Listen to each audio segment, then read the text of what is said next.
చాలామంది law of attraction classes conduct చేస్తూ ఉంటారు, కానీ రిజల్ట్స్ మాత్రం మీకే ఎక్కువగా వస్తున్నాయి. ఇంకోటి టీటా స్టేట్ మేనిఫెస్టేషన్ అంటున్నారు, దాని గురించి రిజల్ట్స్ వస్తున్నాయని విన్నాను.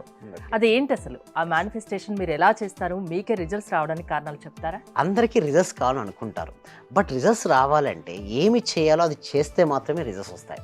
అయితే చాలా రకాల మేనిఫెస్టేషన్ పద్ధతులు ఉన్నాయి మేడం. అయితే మేము కొత్తగా ఇంట్రొడ్యూస్ చేసిన పద్ధతులు ఏంటంటే టీటా స్టేట్ మేనిఫెస్టేషన్.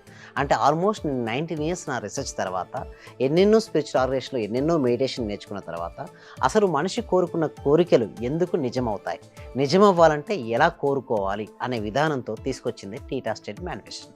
అయితే మనకు అందరూ కోరుకుంటారు మేడం, బట్ కోరుకున్న కోరిక ఏ సమయంలో కోరుకుంటే ఎగ్జాక్ట్గా తీరుతుందో ఆ సమయంలో కోరుకోమంటారు. అయితే ఇప్పుడు చూడండి మేడం, 4 స్టేట్ ఆఫ్ మైండ్స్ ఉంటాయి మేడం. ఒకటి beta, alpha, theta, delta. First beta, ఇప్పుడు నేను మాట్లాడుతున్నాను, మీరు వింటున్నారు. మామూలుగా ఇటువంటి సమయంలో ఏంటంటే మన మైండ్ ఏమవుతుందంటే బీటా స్టేట్లో ఉంటుంది.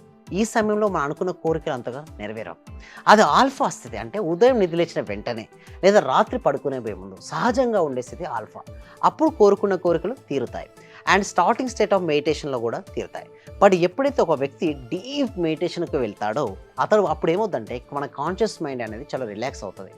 ఎప్పుడైతే కాన్షియస్ మైండ్ చాలా రిలాక్స్ అయిందో సబ్ కాన్షియస్ మైండ్ యాక్టివ్ అవుతుంది. ఈ సబ్ కాన్షియస్ మైండ్ యాక్టివ్ అయినప్పుడు మనం ఎటువంటి ప్రోగ్రామింగ్ అయితే ఇస్తామో ఆ ప్రోగ్రామింగ్ రియాలిటీకి వస్తుంది.